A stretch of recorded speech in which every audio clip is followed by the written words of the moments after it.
Today, we will be talking about translating functions. To translate a function means to move its location on the coordinate plane without changing its shape, size, or orientation.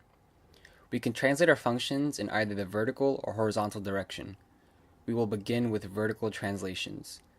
To vertically translate our function, we add a constant to the entire function.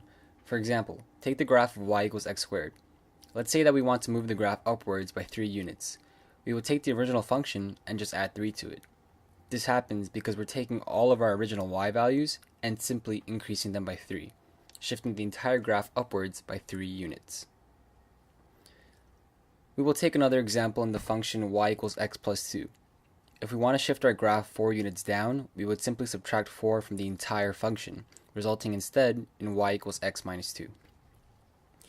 You should notice that a vertical translation is performed by altering our y-coordinates, which makes sense since the y-coordinate determines where the graph will lie vertically or on the y-axis.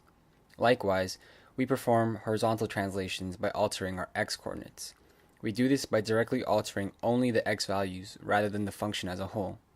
For example, let's say we want to horizontally shift the graph of y equals x squared b units. We would directly add or subtract b from x rather than the function as a whole, as shown here.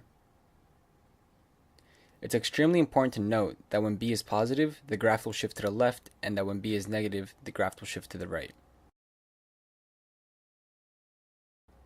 We will use the example y equals x squared again. To shift our graph to the right 4 units, we must subtract 4 from x. To shift our graph to the left 2 units, we must add 2 to x.